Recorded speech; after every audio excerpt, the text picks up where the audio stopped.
amazing speakers this morning. We have Eva McPartlin from the Wildlife Rehabilitation Ireland, WRI, and they are a wildlife hospital project. And we also have John Lusby from Birdwatch Ireland. He's the conservation officer with Birdwatch Ireland, but many of our audience today might recognise him from the TV programmes that he has done for on wildlife on RTE Juniors, such as Wild Kids and Shutterbugs. So we'll start with John, and he's going to tell us a little bit about barn owls and conservation generally in Ireland. Thanks, John. Perfect.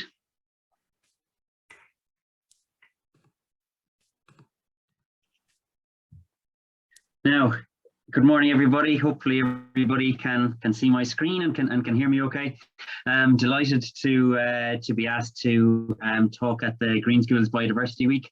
And great to see so many schools here across the country. So when Maeve asked me to talk about something related to biodiversity in my work, I was struggling to think of what would be the best topic, because there's so much to choose from. But I decided to talk about barn owls, and firstly because barn owls are one of my favorite birds and one of my favorite topics to talk about, and it's always very easy to talk about something that that you love and that you love talking about. But also as well, barn owls are a really important bird from loads of different reasons, but also, as you see throughout the talk, we're going to focus on barn owls, but also through barn owls learn about a lot of other aspects of our environment and of biodiversity. So this is the barn owl in all its glory, and an absolutely stunning bird, really beautiful. This is a picture, obviously, of a barn owl out and about in good daylight, but it's very, very rare you'd see barn owls like this in Ireland, and that's because their barn owls in Ireland are nocturnal, which I'm sure a lot of you know what that means. It means that they only come out at night, so they only come out, the sun has gone down, and then they're active throughout the night, and then they're back at home at their nest site again by the time the sun comes up in the morning. So active throughout the night. Generally, when we're all in bed, that's their busiest time.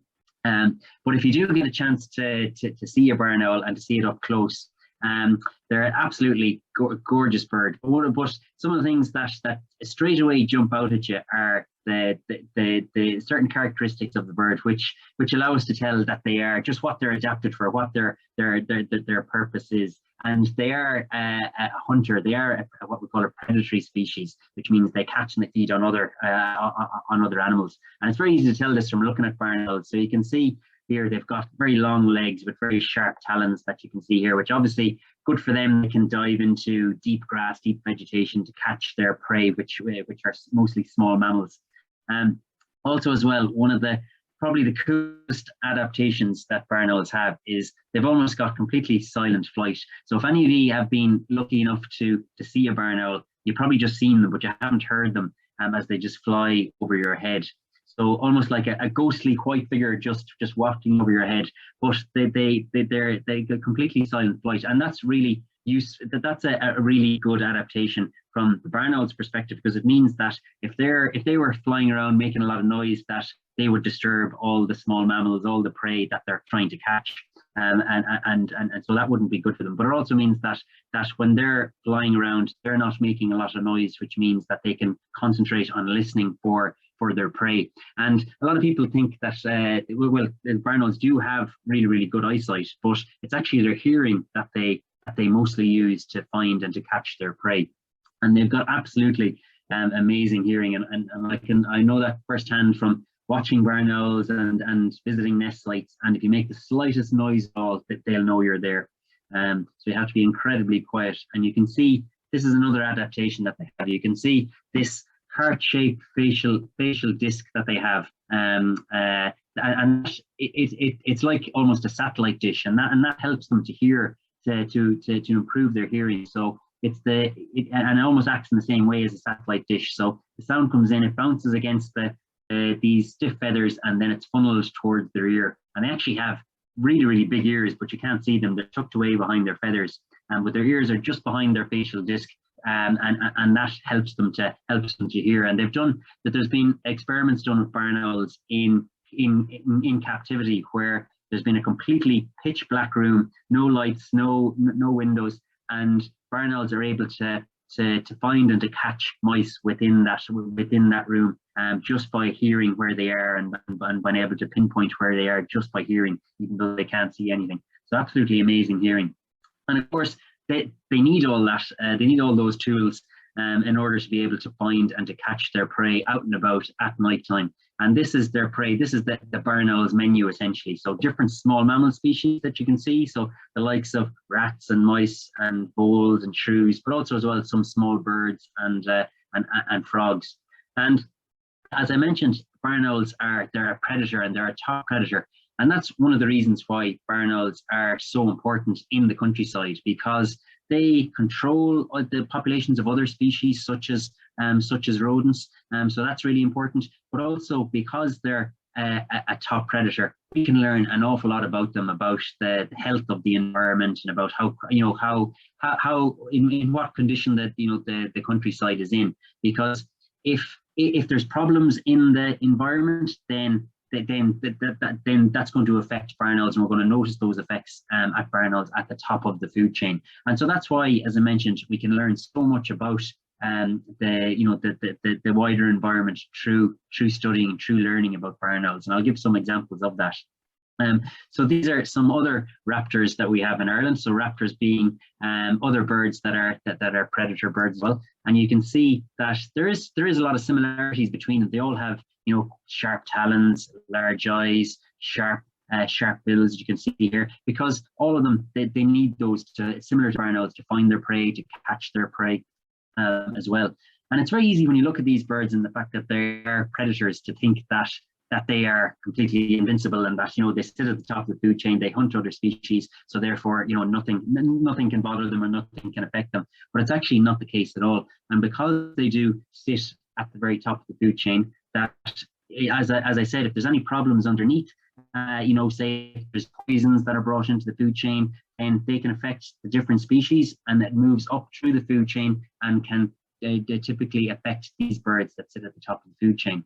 And just to give you an example, so they do the right down from the smallest. This is a baby merlin, a young merlin, which is our smallest bird of prey in Ireland, right up to well, not the largest, but the second largest. This is a young golden eagle. And this is me holding the bird, so you get both birds, in fact, so you can see the size difference. I didn't include my face in the shot of the golden eagle, because I think I probably look a little bit scared holding that bird because of its sheer power. But absolutely all amazing birds, these birds of prey, these raptors. And when you look at the size of the golden eagle, you think, as I said, that nothing can affect them, but it's not the case. And this is actually our largest bird of prey in Ireland, which is the white-tailed eagle, so a relative of the golden eagle. And just to give you a sense of how big they are, this is at the size of their wingspan. So absolutely massive bird. But actually, white-tailed eagles, they have an interesting history, and they are a native bird to Ireland, and they occurred right throughout Ireland at one point, going back a few hundred years ago. But we actually lost them altogether as a breeding bird in Ireland, and that means that they were actually driven to extinction, so no longer occurred in Ireland. But then some years, just over 10 years ago, there was a reintroduction project, which meant that we actually brought white-tailed eagles back to Ireland, and now they're actually breeding in Ireland again, which is fantastic. But it just shows that that many of these birds are very vulnerable, and many of them, we have seen that their numbers have declined right throughout the country. So back to the barn owl now. So that's one of the reasons why barn owls are important, but there's loads of other reasons, and I'll give you some of them. And firstly, barn owls, as you probably know, they're a really important bird in our mythology, in our folklore, and in stories. And they're behind loads of different tales of haunted houses, as well as the legend of the banshee, which is this woman that doesn't exist, but there was tales about this woman that would come out at night and would wail, would scream. And if you listen to the reason that these stories came about of the banshee is the barn owl is largely responsible. And if you listen to the barn owl calls, you can easily tell why. And I think a lot of people think that the call of owls is that classic twit twoo, but it's actually not. So this is the call of the barn owl. When you are a little bit tired, this will wake you up. So if you can imagine hearing that at night time, and you don't know what is making that, you're going to be pretty scared. It's a pretty freaky sound. So that's one call from Barnold, and then another call that I'll play now. This is one of my favorite sounds to hear in nature, and we call it snoring or hissing. And this is the sound that young barn owls make when they're in the nest. And the reason I love hearing this is because it means that barn owls are doing well, that they're nesting, and that they have a family. But again, if you can imagine hearing this from an old ruined building or a church where nobody lives, and you don't know what's making the sound, that it's pretty strange sound. So that's the snoring or the hissing sound. And another reason why barn owls are so so important, but also so well known and so well loved in Ireland, is because if we go back, a few decades ago, that barn owls were seen as incredibly beneficial, incredibly lucky to have barn owls nesting around your area, or if you were a farmer, to have them nesting in the farmyard. And the reason for that was because, as you can see in the picture here, barn owls love feeding on rats and mice. So if you had a problem with rats and mice, and then barn owls came and they nested in the farmyard, that would have a huge help in keeping rodent numbers down. So they were very much seen, and they still have the reputation as being the farmer's friend. And actually, if we see, there's still a lot of older stone farm buildings like this one that are in the countryside, and you can see that hole up towards the top. That's a special owl window, which was specially designed to encourage barn owls to come into the building and to actually nest there. And that's because if you were a farmer and you had barn owls nesting in the farmyard, that was then, that was seen as really, really good, because they would keep rodents under control. And also as well, probably a lot of you maybe don't watch the Late Late Show, but loads of other, maybe your parents do, and loads of other people do. And one of the reasons barn owls are so well known in Ireland is because people see them every Friday night when they sit down to watch the Late Late Show. They're on the start of the Late Late Show. And barn owls are a really funny bird in Ireland, because most people haven't seen a barn owl in the wild, because they are quite a rare species. They only come out at night, but yet almost everybody knows what a barn owl is, even if they haven't seen them before. And I'd be really interested to hear if you have seen a barn owl before in the wild. So if you have, I'd love to hear about it. You can put your encounters in the chat as well. So I'd love to hear. So there are some of the reasons barn owls are important, but I think the one of the reasons that I started to work on them firstly is because we were starting to get worried about barn owls, because their numbers continued to go down and down, and we started losing barn owls in different places across the country where barn owls used to be there, but were no longer there. And and this is happening with with a lot of different bird species, and is really worrying, because there's obviously reasons why they are declining. So with barn owls, you can see here, this is a map of Ireland and also Great Britain, and this is from a survey that we carried out. It's carried out every 20 years. So this survey was from going back a long time ago, back in the 1960s.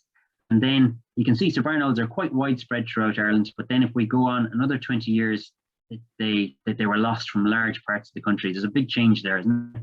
And then if we go on another 20 years, they recovered a little bit, and particularly down in this area, which is Kerry and Cork and Limerick, but still very, very scarce around most parts of the country. And barn owls are what we call a red-listed bird of conservation concern. So all birds in Ireland, we rate them, we categorize them on a traffic light system. So red, amber, or green, and obviously red means danger. Red is when you don't cross the road. And so the birds that are on the red list are those that we're worried about, that have declined, and that they are endangered. And you can see that barn owl is on the red list, as well as some of the other species that we looked at, which are golden eagle, white-tailed eagle, red kite, kestrel. So that means that we want to learn about why they have declined and what we can do about it. And so we've built up, we've put a lot of effort into trying to find out where barn owls are nesting and locate their nests so that we can help them. And as part of that, what we call citizen science, which means people that are out and about, if they see a barn owl, that they report it to us. And that's been hugely helpful. You can see all these dots on the map here. They're all the sightings of barn owls just from last year that were reported to us. So so in order to help barn owls, we need to know where to find them. We need to know where they live. And you can see this is a classic barn owl nest site. And if you go into an old building like this where barn owls might be, you're not going to see them during the day because, as I said, they're nocturnal and they're tucked away, typically deep down, a chimney or a cavity like this. But these buildings, they're really, really important for barn owls, but not only barn owls, loads of different types of wildlife. And you can see why. There's loads of nooks and crannies and crevices that they can use. And to give you an idea, this is a building that I've known barn owls have been in for many, many years. So they've probably been here for 40 or more years, which is a long time. But also there's loads of other different birds and also bats that use this building. And just to give you an idea, also barn owls have shared this building with raven, which is this bird here. They build a big stick nest that you can see there. Also peregrine falcon. This is actually the fastest animal on the planet. That have nested in this castle. Kestrel, which is another smaller species of falcon, which some of you might will definitely have seen before. They've nested in this castle. And also swift, which is a bird that comes here, a migratory bird that comes here, and they've just recently arrived to Ireland for the summer and nest here for the summer from Africa. So buildings like this are really, really important. And but it's not only those big, large castles. Also, just even ruined buildings like this, farmhouses, are really important. And this is a barn owl nest in an old water tank of this building, actually. And you can see the birds. These are two fluffy chicks in the nest in the water tank, which is nice and dry. It's perfect nest site. And you're just this is again the snoring sound that they make. And you're just gonna. It's just going to reach fever pitch now in a second because one of the adults is coming back with food. You can see here, small mammal. There you go. Dinner time. So that's the noise that you hear from ruined buildings like this. So because a lot of those ruined buildings, we're losing them in the countryside, we've actually tried to fix that by putting up specially designed nest boxes that we make for barn owls. So these are special barn owl nest boxes. And that really helps barn owls because it means then that they have places to nest. So you can see these are nest boxes that have been put up and the barn owls have moved into, which is great. And this is a really busy farmyard. So there is no place for barn owls to nest as it is there. But the farmer put up a nest box and now barn owls are nesting there. And some people have gone to way more trouble and actually built in space for barn owls in new buildings, as you can see here. And this is great from the birds' perspective, but also means that we can keep an eye on them. And you can see here that then there's a nest camera in this nest, and you can see barn owl doing a bit of a head bobbing dance, which the young birds like to do. So that really helps them. And it means then that we know where the birds are nesting. So this is an example. This happened last summer. That this was a cottage that we didn't know barn owls were nesting in. The builders were there. They were renovating the cottage, so they were taking off the roof, the old galvanized sheets, and then they got a bit of a surprise. They got a bit of a shock. They came upon 4 barn owl chicks that were underneath the galvanized sheets that were nesting there. So they did everything right. They contacted us, and then we arrived. We were able to put the barn owls back in the nest, and the builders then put all the sheets, put the roof back like it was, and we left the nest was left alone until the barn owls were old enough and they left the nest, and then we put up a nest box there that you can see, and we're hoping that now the barn owls are going to have moved into the nest box where they'll be safer. So you can see just how good nest boxes are. And now very quickly I'm going to talk about some of the reasons that we still are a bit worried about barn owls and that we still need to make changes to. And one of those things I mentioned, barn owls are a top predator, and because of that, they can be vulnerable, or they can be at risk through a lot of things that that may affect the species that they feed on. And one of the areas is rat poisons or rodenticides. And barn owls love to eat rats and mice. You can see here, and they'll catch those, they'll feed them, they'll bring them back to the chicks. But that can be a problem because people also can have a problem with rats and mice. And sometimes to control them, to get rid of rats and mice, they put out rat poison. And that can be a problem for barn owls and for other wildlife, because then the rat will feed on the poison. But then if a barn owl feeds on that rat, that then the poisons, they don't break down, so they can pass from the rat to or the mouse to the barn owl, and then can affect the barn owl. So that's pretty worrying. But it's also, we've seen recently that it's not just barn owls, but loads of different wildlife can be affected by these poisons in the environment. Right down from things like slugs and snails and beetles can feed on poison, and then that means then smaller birds or things like hedgehogs can feed on them, and the poisons can pass from one to the next. So that's really worrying. And then also, one of the things which is really important, not just for barn owls, but for a whole range of wildlife, is that improving the habitats. Because recently, you know, with that's 20 minutes, John. Sorry. Perfect. Yeah. So in order for barn owls to do well and to survive, they need, you know, suitable habitats where their small mammal prey, these guys, will live.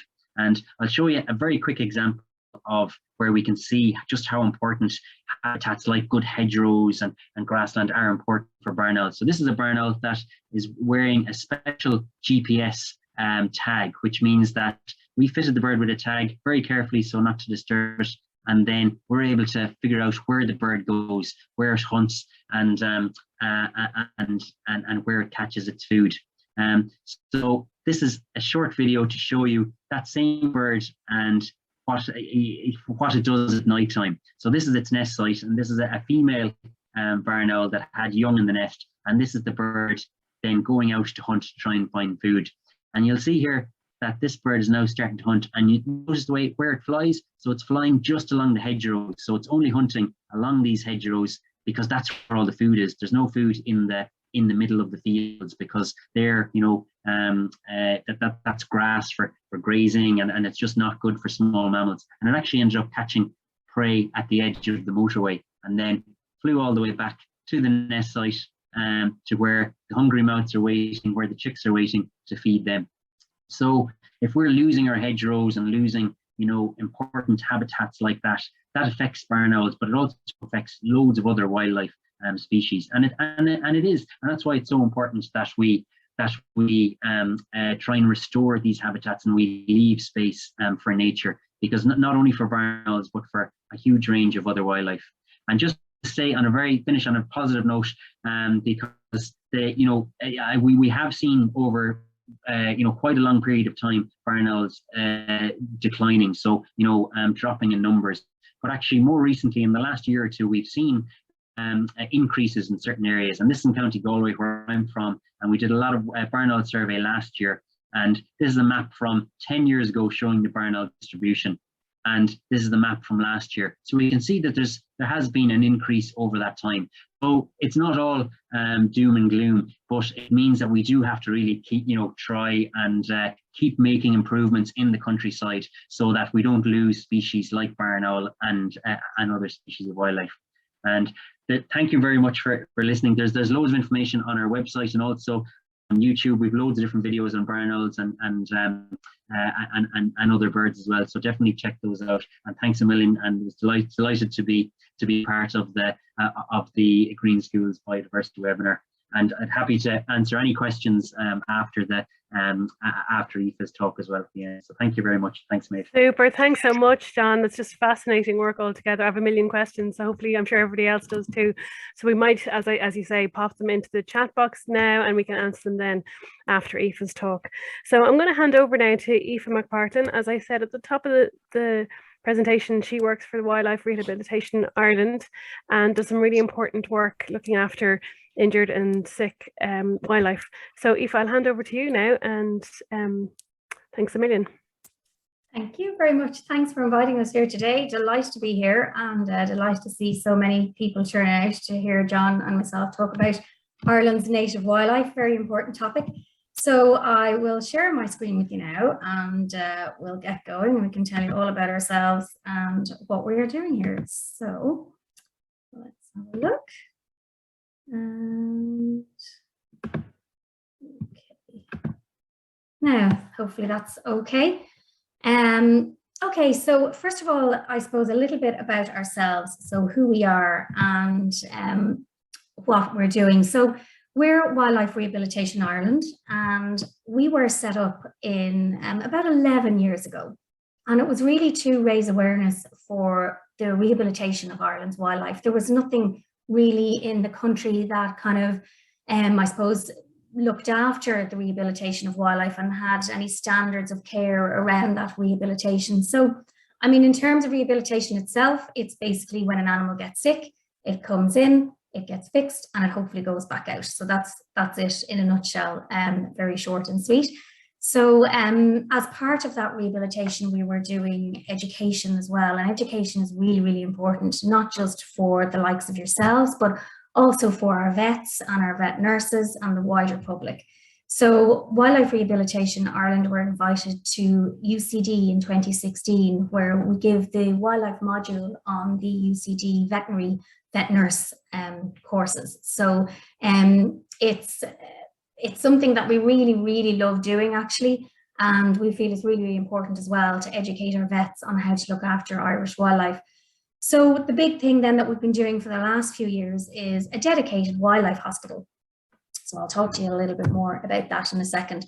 So I suppose just what is native Irish wildlife, and you know, I suppose a lot of people maybe don't really realise what some of them are, and the fact that some of them aren't actually considered native as well. So a native species is a species that has lived here for thousands of years. And then a non-native species is those that have been introduced, or invasive, as it is also called, is a species that has been introduced and maybe creates a little bit of upset in the environment, and therefore they're doing harm to the animals that actually live there. So you can see by the graph here just the breakdown of different types of mammals and sea creatures and birds and insects that we have. So we have a lot, and there is a little list there as well on the side of some of those animals that are considered native in Ireland. So what is wildlife rehabilitation? Well, the really kind of serious, I suppose, the way you'd quote it from the international standards are the treatment and temporary care of injured, diseased and displaced Indigenous animals, and the subsequent release of healthy animals to appropriate habitats in the wild. So basically, it's like a human hospital. An animal comes in from the wild, it's treated and hopefully made better and returned to the wild again. So very important that they go back to where they came from, because that's where they live and that's their habitat. So it will be like you going into hospital and then going home to your actual home. So that's basically the very same for wildlife as well. And I'm sure you can guess that that little animal in the picture is a badger cub. So here is a quick, I'm going to run through a couple of rescues for you, just to give you an idea of the kind of thing that would come into the hospital and the kind of reasons that animals would come in. So for example, this is a badger. Now this is a football net, and I don't know how many of you out there have football nets in your garden, but it is really, really important that if you're not using your net, that you tidy it away. And even if you just put it up on a garden bench or on your garden table, but take it off the ground, so animals like badgers and hedgehogs and birds don't actually get caught in it. And something we do need to consider when we rescue animals is whether or not they need to be rescued, because sometimes they don't, and I'll talk to you a little bit about that as well. So this badger, as you can see from the picture, clearly needed to be rescued. So he had to come in for care, and he was cut out of the net. And this is actually a speeded up version of the badger in care. And I don't know if anyone knows what he's doing here. But what we do in wildlife rehabilitation is, while they're in care, is to try to mimic their own natural environment as much as possible. And what this badger is doing here is he is bringing his bedding into his set. And a set is where a badger lives. That's what it's called. Their home is called a set. And what they do is they gather bedding. So they're very, very clean. So they will clean out the set of all the dirty bedding and they dump that outside. And then they bring in some clean bedding. And what they do is they roll it backwards.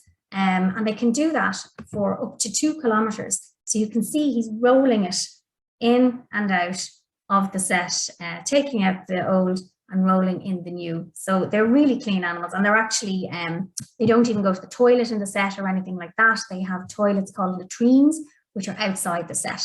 So that just gives you a nice little idea as to what they do there. And that's in captivity. So you can see their wild instincts are always with them, even when they're in rehabilitation. So this is another rescue, and it might be difficult to understand what's going on here. I think you probably all know that that's a hedgehog. And this hedgehog actually showed up at the gates of an animal shelter. Actually, it was cats and dogs. And it turns out that he was just absolutely starving. So that's what happens sometimes. You can see he's quite small. So young wildlife like that, sometimes they struggle for a little bit when they leave their parents. And some of them get into a little bit of trouble. They're not so good at foraging around. They're not so good at looking after themselves. And this guy actually came and practically knocked on the door looking for help.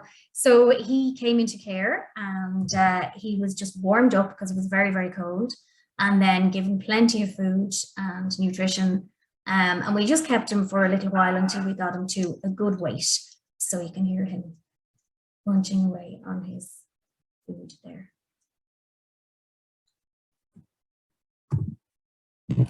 So we had a lot of foxes as well come into us. We had 35 fox cubs and a lot more adult foxes as well. So this is last year in the temporary hospital that we had in Garlow Cross. So that's where all of these animals that I'm talking about came to see us. And Garlow Cross is out near Navan in County Meath. And we set up a temporary hospital there just because there was a huge demand for wildlife care during COVID and lockdown, when a lot of people were out and about. And they were looking at wildlife and spotting wildlife maybe for the first time and spotting injured wildlife.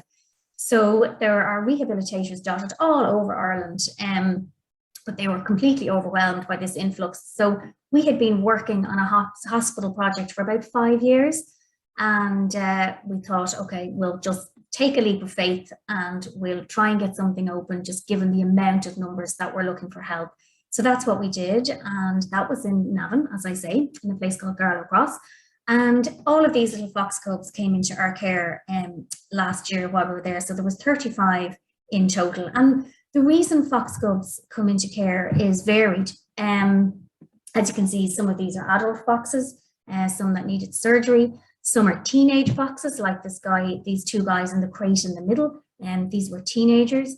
So young fox cubs usually come in when their homes have been disturbed. So that happens to a lot of wildlife sometimes. And I know John mentioned about the barn owls there. When the roof was lifted off the building, they discovered barn owls nesting inside. And that's a very common occurrence where animals are discovered nesting and they've young and things like that in abandoned areas.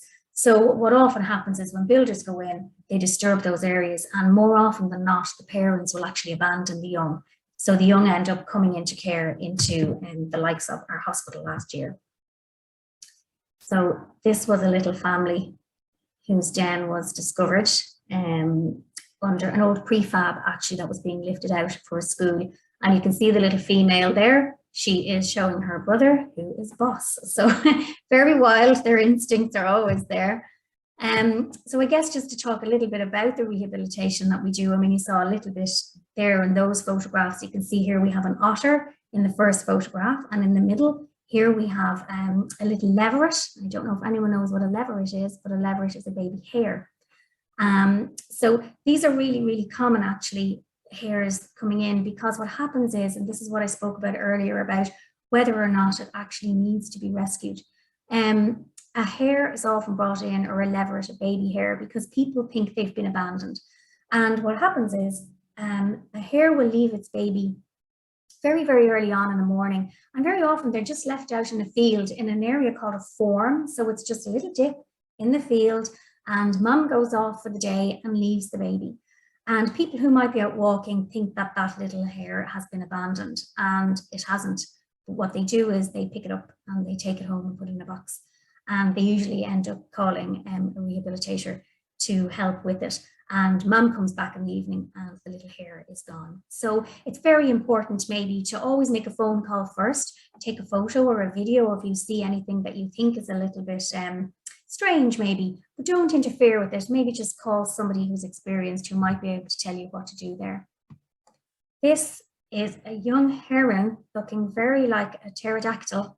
Looks like something from Jurassic Park. When they're this young, they're very strange looking creatures. But this was a heron that came in to the hospital last year, and we had him for quite some time because he came in so young. He required a couple of months in our care. So he was fed, as you can see here, they're fed by large tweezers, And then he was kept in just a smaller crate. And obviously, the bigger he got, the bigger the crate became. And then eventually he went outside to our waterfowl enclosure, which was a really, really large enclosure out in a field. And this is a bat, and he is eating some insects there. And bats actually are absolutely amazing. And this is where all the insect kind of community come into play here, and why they're so important, because bats will eat up to 2,000 insects in a night. So, you know, they're really, really important. I know you probably are all very aware of, you know, rewilding and wildflowers, and you've probably talked a lot about it in school, but all of these things attract insects, and insects attract bats, and bats are extremely important as well, of course, as our pollinators. And these are our otters. So you can hear the little squeaks coming out of these guys. So this is a trail cam that we have in Dunsany Nature Reserve, which is in Meath. And what happened was these otters came in as tiny cubs, and they were found on a beach in Wexford. And one of them was found on a riverbank in Meath. So we put the three of them together because they do very well when they're with others, obviously when they come in that young, and they learn from each other, and it keeps them nice and wild and less dependent on humans. So when they came into our care, they were very tiny and they were bottle fed. And then obviously their enclosure got bigger and bigger as they got bigger. And eventually they went out here to Dunsany Nature Reserve, which is an old tennis court that was converted. You can see here we've built a holt, and a holt is where an otter lives in the wild. So we had to build the holt. Now it doesn't really look like the kind of holt that they built. Their holt is far better. But this is just, again, to try and replicate where they live in the wild. So I guess it's just to kind of show you the kind of effort that goes into wildlife rehabilitation, and the amount of work that we have to do in order to replicate their own environments and to keep them as wild as possible. So that's the holt that was built in the castle, and we would have also put in like large baths and pools and things like that. That's a lovely big huge area that we were able to repurpose to take the three otters, and in fact there was 4 there in the end because a 4th one came in. And some of you are probably aware of this little lad here, the duckling, came in as part of the TikTok phenomenon, where we got, I think it was 120 ducklings into the hospital, mostly came from the DSPCA. And we were able to stabilize all of those little ducklings, but we did give them back to various different rehabilitators and the DSPCA to look after, because they're farm ducklings, so they're not really wild ducks. So we didn't keep them at the wildlife hospital. So this actually little video then again is just, I suppose, to demonstrate again the effort that goes into rehabilitating wild animals. This is a little nest of blue tists, and each little tiny bird has to be prompted to feed in this way. So using a little toothbrush, or a paintbrush rather, it's dipped into a solution, a feeding solution, and that would have minerals and nutrients in it for them. And always great delight when they open their mouth, and that's called gaping, when they're opening like that and looking for food. So that's really exciting. The baby birds of that size have to be fed about every 15 minutes. So it's very, very demanding when the majority of your patients are baby birds. So we had a whole baby bird team last year that carried around little stopwatches around their neck that went off every 15 minutes to let them know that they had to feed all the baby birds. So that was a lot of work. And they're another animal that comes into the hospital and to different rehabilitations as well, that maybe don't really need to come in a lot of the time. Well, this nest now was fine because that had fallen, but a lot of the time we would get fledglings, and fledglings are little birds that are just learning to fly. And when you're learning to fly, you have left the nest and you'll spend some time on the ground just kind of flapping your wings and getting your flight muscles ready and good and strong to get going. But you will be on the ground and you'll look like you can't fly, that you're injured, because they're just practicing. So when people look out and they see little birds flapping around and not able to fly, they think they're injured, and they pick them up and they bring them in and they bring them to a rehabilitator or wildlife centre. And unfortunately, there's nothing wrong with those little birds, and all that does is put huge pressure on those rehabilitators. So it's really worthwhile again to just check before you actually do anything. And this is a little egg. So we had 75 herring gull eggs last year that were brought into us by the NPWS that had been removed under license for various reasons. So we would have incubated those eggs and hatched them into babies. So this is the hospital at the moment. We are now on a permanent site, which is very exciting, in Eastmeath. And this is just an overview of the site. You can see it's really, really beautiful. It's on the Boyne Estuary, so we're absolutely thrilled and delighted to have that site. And that at the moment is just being put together. So it's not open, and we can't take in any animals or anything like that. We are waiting on planning and all of that kind of stuff to come through. But you can see we have started the project, and it is extremely exciting. And it will be, hopefully, when it gets up and running, Ireland's very first and only dedicated wildlife hospital. And we are actually, I think, the only country in Europe that doesn't have a wildlife hospital. So, you know, we really need to catch up with the rest of the world because it is much needed. So this is our favorite part of the job, is getting the animals back out to the wild. So these are some of the animals that were released, and I have some little videos here to show you. This first one is a badger, and this was a lovely gent who came into us, and he, in fact, I think he came in about 3 times. The woman at the farm that he lived on or lived near, he kept kind of coming into the farm, and she was very concerned. He kept ringing us to come and get him, and there was really nothing wrong with him in the end. I mean, I don't know what he was doing. There must have been food around or something that he was interested in, but he was fine, and he headed off to the wild. And you can see there a buzzard as well that came into us. That's probably my favorite video of all time. It just really, I think, demonstrates that sense of freedom that a wild animal must feel when it is returned to the wild. And that makes our job extremely rewarding, as you can imagine.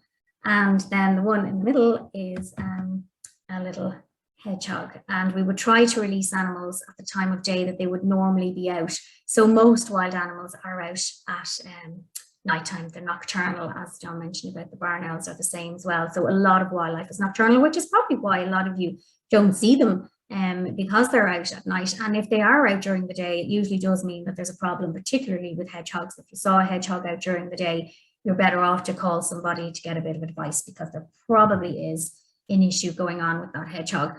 And another thing that we see as well, and that we deal with in WRI, and that we're very interested in monitoring, is wildlife crime. Now, I'm not going to go on about this too much, but wildlife crime is crimes against wildlife. And I think one of the ones that John mentioned there is poison, and that, you know, can be indiscriminate indirect poisoning through, you know, the rodenticide being the rat poison and things like that. And then obviously wildlife will eat the rats, and then the wildlife gets very, very sick. But to poison something on purpose, if you like, is a wildlife crime. And I think the one thing that people maybe don't realize is the hedge cutting. And it is actually illegal. It is a crime to cut any hedgerows or trees between March and August. So from the 1st of March to the 31st of August, you are not allowed to cut down hedges or trees.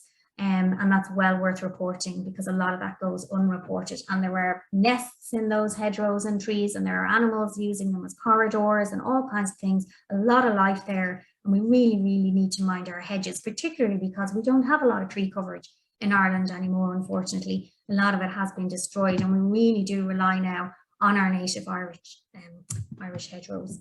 So this is the whole list of protected animals under the Wildlife Act, and there are 2 that are missing. So I'm just going to leave you to think about that, and maybe I'll tell you at the end what 2 are not protected. All wild birds are protected, so people sometimes can't believe that even a pigeon or a crow would be protected under wildlife, but they are, because they're all equally important and they've all got something to give. So I'm sure you've all talked about this in school already, and we really did see the impact of this last year in the temporary hospital over at Navan. Litter is, that's 20 minutes, Aoife. Is a huge problem. And I'm sure, like I say, you do talk about it in school. You can see the little hedgehog here with his head stuck in a slushy cup. There's another little hedgehog who's stuck in a tin can. We've got all these masks, we've got bottles, we've got litter floating around. This is a mom duck and her little babies. And this is a little fox cub who got his head stuck in a glass jar, would you believe? And then trying to get out of the jar, he smashed it and he ended up with a jagged glass collar. So we see some serious injuries in wildlife, and some of it is fatal, unfortunately. So please do not litter. And then I guess, what can you do? So this is something that I'm sure you all talk about. I hope you all talk about in school, is what you can do for Irish wildlife. So I'm going to just leave you with a whole list of things, but if you just take one, that would be absolutely brilliant. So anything from putting some nice herbs in your garden to attract the bees, or just leave a little gap in your fence or your gate so animals can come and go. Leave out shallow bowls of water. That is absolutely perfect. And another little tip, in fact, for a lot of the migratory birds that are coming here now, like swifts and swallows, they use muck a lot of the time to build their nest. So like a swallow will have about 1,000 little pieces of muck to build their nest. So if you left a little muddy pool in your garden that they can use to keep that muck nice and moist so that their nest doesn't collapse. You know, there's lots of really nice little simple things that you can do. And maybe just ask mum and dad not to cut down the hedges. So that's it. So just, I don't know, you probably are all too young to remember Steve Irwin. He was a wildlife presenter on TV, but what he said was, we do not own this planet, we belong to it. So we have to share it with our wildlife.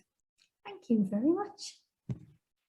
Fantastic. Thanks so much, Aoife. That's just so interesting, and it's really wonderful to see that the Wildlife Hospital is going ahead and expanding and will be set up soon. So thanks so much for sharing all that information. Okay, so we'll open to the floor now to anybody who has questions. Please pop them into the chat box, and we will. Sorry, Aoife, are you still sharing your screen? Oh, sorry. That's okay. That's okay. Stop sharing the black screen. You're okay. Yeah, and if anybody wants to actually, if it's any particular students that want to come up to their camera and ask a question, they can too. So the first question from a school there that we have is for you, John. I think it's, what is the lifespan of a barn owl? Yeah, really good question. They generally don't. They're quite a short-lived bird, and often people, think of the wise old owl, but actually most barn owls, they'd be 4 or 5 years they would live, but they would nest in their first year. So if you can imagine birds that hatched, young birds, the chicks that hatched last year would now be nesting this year. So in their first proper breeding season.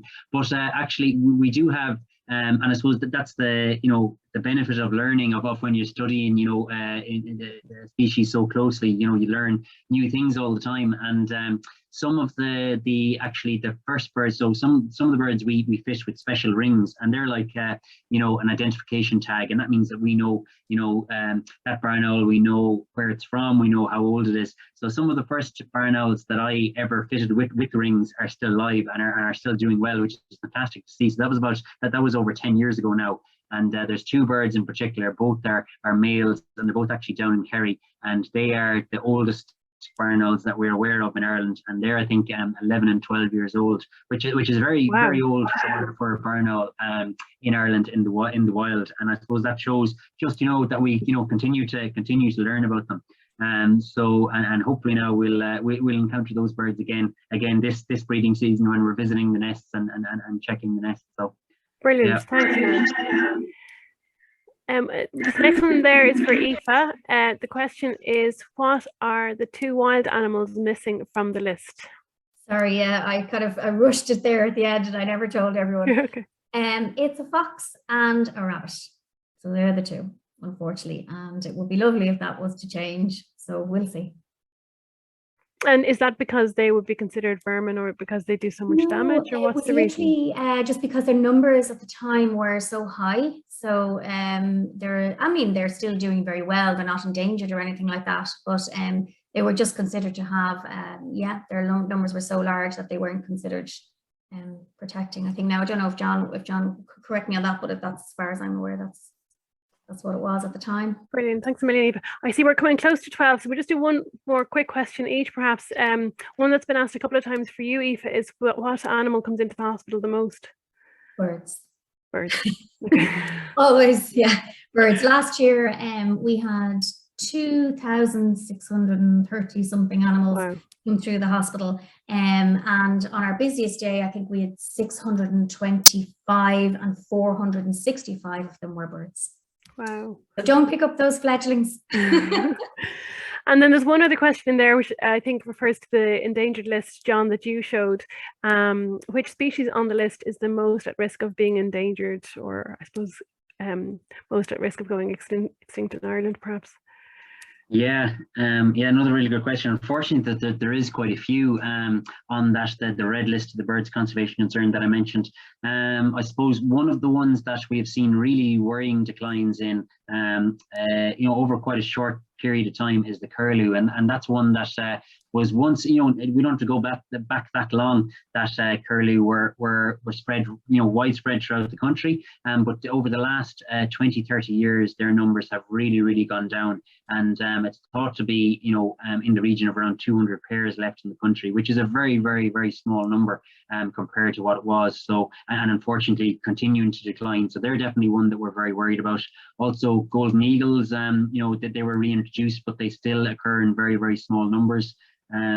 Birds like corncrake, again, it's not an exaggeration to say that at one point in time there was corncrakes in almost every field in the country, and even my parents remember being waken up at night by the sound of the corncrake.